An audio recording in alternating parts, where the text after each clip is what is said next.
Welcome to HR Voices, real talk with people leaders who are in it every day.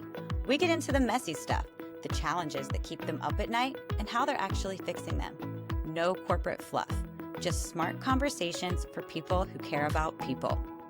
HR Voices is brought to you by All Voices, the platform that cuts hours of manual HR work with step-by-step workflows and AI to assist with investigations, performance improvement, accommodations, leave requests, and more, so you can get back to the human side of HR.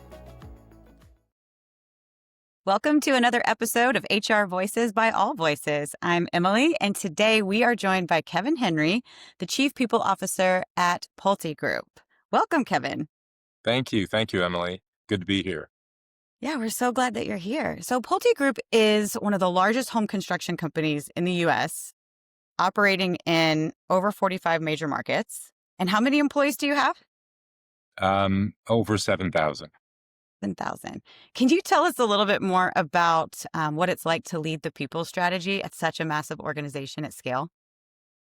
Yeah, it's a real honor and a privilege. I'll start there. And I'm very humbled to have the opportunity to collaborate with other members of the executive team and leaders across our great company in setting that agenda, which is really informed by what we refer to as our culture story, which encompasses our missional reason for being, our values, our goals, what we want to be known for. And so again, I'm in the in the position, in the role where I just have the opportunity to help inform those strategies, and then lead an incredibly talented team of human capital professionals in the execution of those strategies.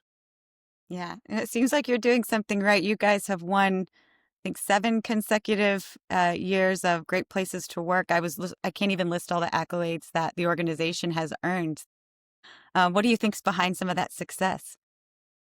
Well, they tell you not to read your own press clippings because you may start to believe them and take your eye off the ball. Really, it's ensuring that we're actively listening to the wants and needs of our employees, and trying to use this platform called Pulte Group, this great company, to meet people where they are, and ensure that they're having meaningful experiences and that they're able to accomplish both personal and professional objectives. In all seriousness, we're very humbled by the recognition.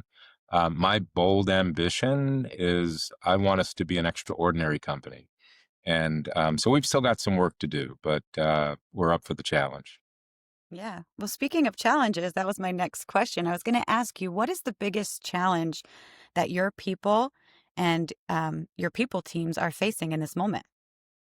Yeah, that's a fabulous question, Emily. Thank you. I think it's ensuring that the physical, mental, and emotional needs of our teams are being met in the face of macroeconomic, geopolitical, and really just environmental challenges. Many folks are finding themselves uncertain, unstable, and afraid. In a word, extremely vulnerable. I think our challenge as a people and culture team is to find ways to provide resources and support our teams while leveraging our human capital to achieve our company's objectives, operating objectives, financial objectives, and as I referenced a moment ago, our cultural objectives. But those are big headwinds that not just my organization, but I think most organizations are facing at the moment. But again, we're up for the challenge. The first step of a 12-step program is admitting you have an opportunity to get better. And so we work on that every single day. I mean, what a massive challenge that speaks to just about everyone. People feel sort of the weight of sort of, like you said, political circumstances, economic circumstances, and with mental health at an all-time low. I think it's the fact that that's your number one challenge that's keeping you up at night, I think speaks volumes about your empathy as a leader.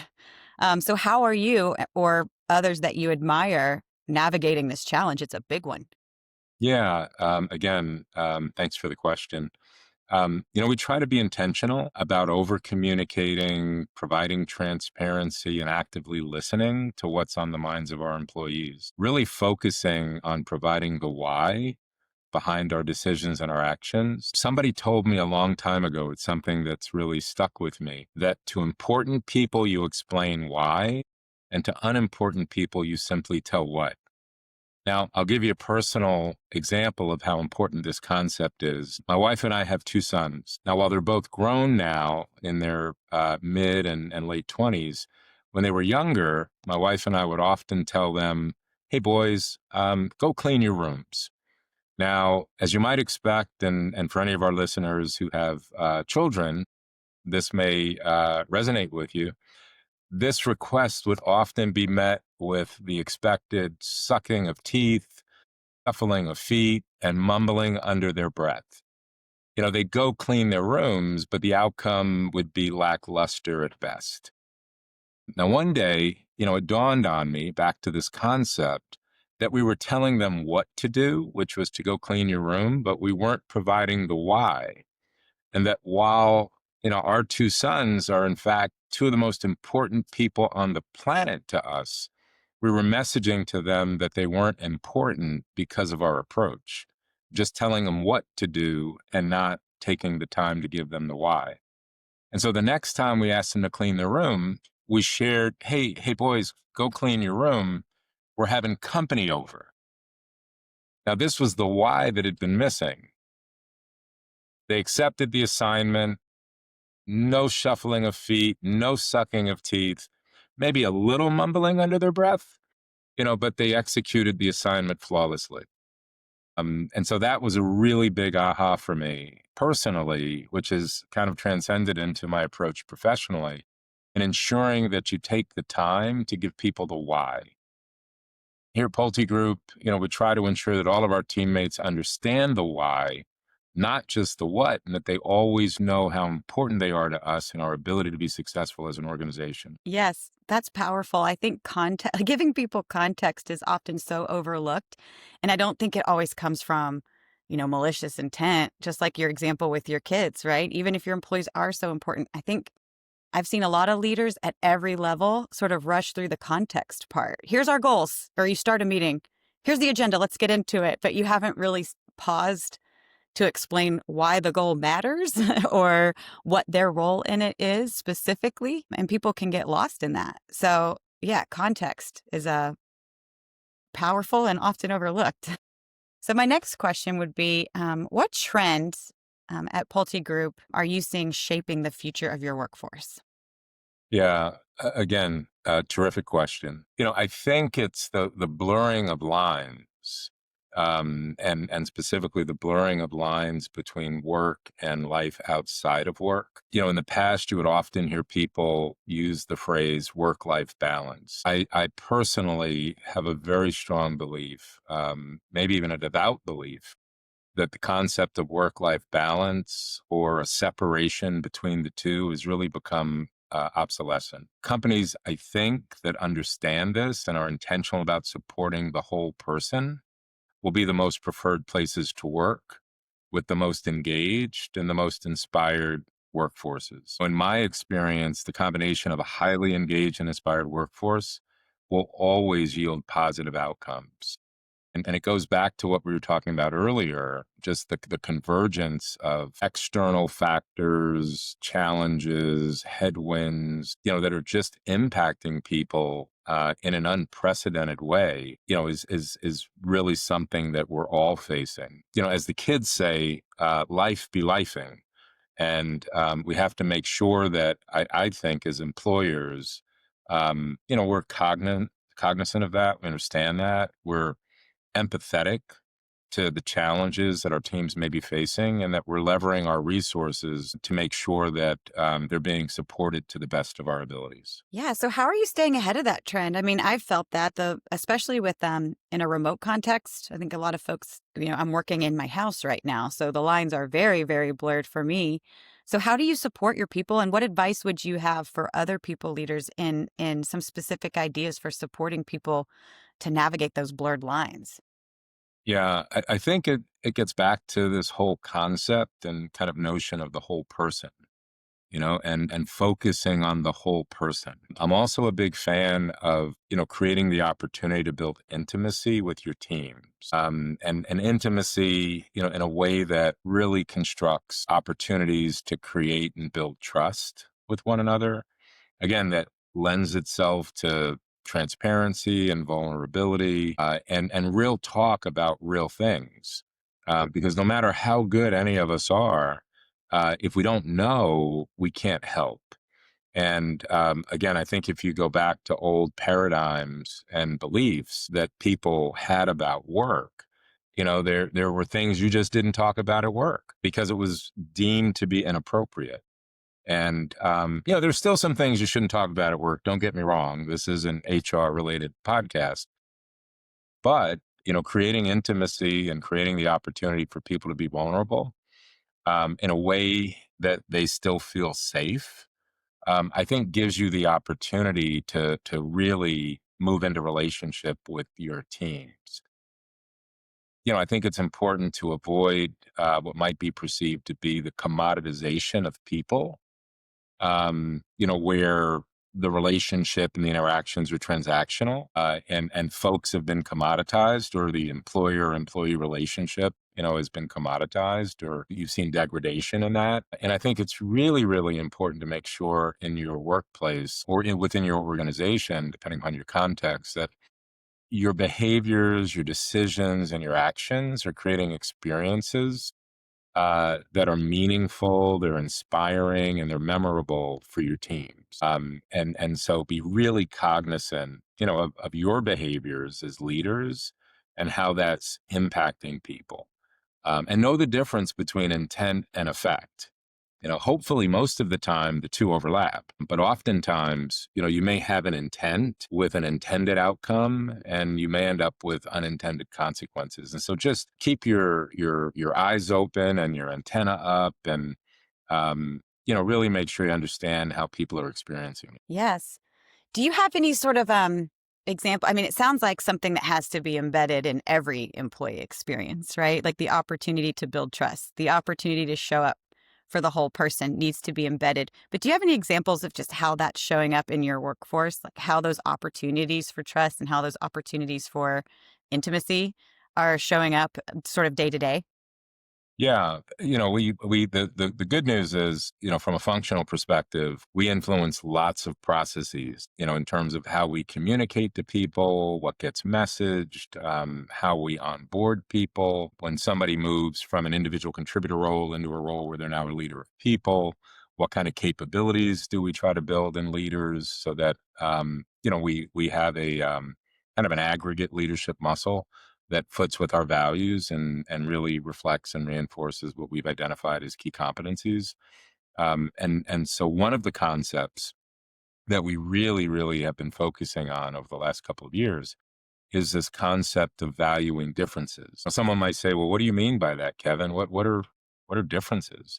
And I'd say differences in backgrounds, differences in circumstances, and differences in beliefs. I mentioned earlier my sons. What I didn't mention, and I want to give you a little bit more context, I'll personalize it. I'm from New York, was born in Queens, grew up in New York. My wife is from Birmingham, Alabama. So two very, very different backgrounds, very different circumstances that have informed different beliefs about any number of things. Coincidentally, my wife and I, and this occurred before I actually started working for Pulte Group, we bought a Pulte home.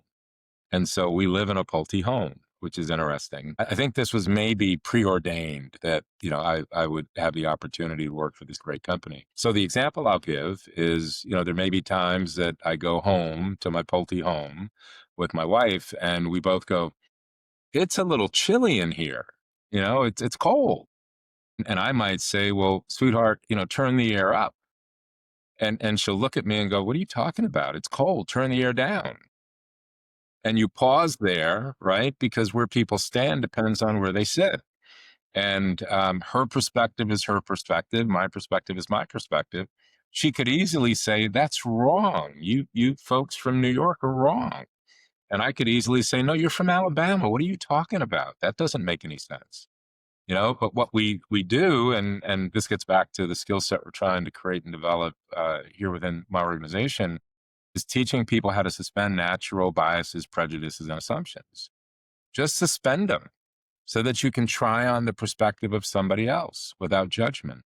It's kind of like my grandma used to tell me when I was growing up: don't judge a book by its cover, read a few chapters, and then judge the book, decide whether it's a good book or not, but not on its face, not on the cover or the title.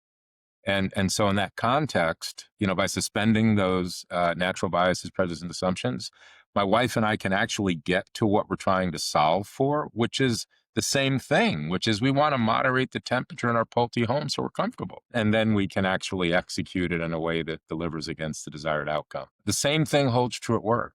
Whether you're in function A or function B, or whether you're from this part of the country or that part of the country, or whether your ethnicity or your gender is one thing or another thing, those are all differences. And the honesty is, we're better together if we can figure out how to understand, leverage, and ultimately build on those differences. And so, back to your question, and the example is, we try to inculcate that approach into all of the different modalities that we use to deliver training and content. And it's really a big part of our narrative and a big part of our lexicon here within the organization, and how we speak with one another and engage with one another. And I think that builds trust and creates, this context where you can enjoy greater intimacy. That's great. In a world where a lot of leaders are trying to leverage technology to get more out of their people, and this obsession with productivity, I just think it's refreshing to talk to you today, Kevin, about how it seems like you're leveraging support and engagement and showing up for the entire person in order to drive trust and ultimately the same goal, productivity, right? You're going about it in a much different way. And I think that's just really refreshing personally for me to hear today. Thank you.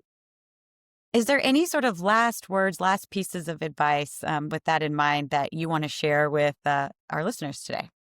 Yeah. Again, thanks for the question. I would say, be bold in your respective roles. Wrap that boldness in wisdom and be wise, in how you approach the work, and put people first, and put people in front of profit. We're a public company. We have to be profitable. We have shareholders and other stakeholders that expect big things from us. But my devout belief is, if you put people first, then results and ultimately profit and returns and those kind of things will come. And there are no shortcuts. You have to put the work in, and consistency is ultimately what wins the day. The last thing I'd share with listeners, and this may resonate with everyone, one of my favorite stories, I've heard it and read it and reflected on it, ruminated on it probably 10,000 times. It's the tortoise and the hare. And you know what? Every single time I read that story, the same character wins the race. It's the tortoise, not the hare. And so, slow and steady always beats fast and shaky. And so stay the course, be bold, be wise, be convicted, and be people first. Classic for a reason. And I think a lot of people are going to be flooding to the Pulte Group careers page after this, wanting to work with you guys. It sounds like an amazing place to work, an amazing culture that you're building. Thank you so much for being here, Kevin. I really enjoyed our conversation. Thank you so much. Again, really appreciate the invitation. Have a great day, and best to you and your family. Thanks, you too. Bye bye.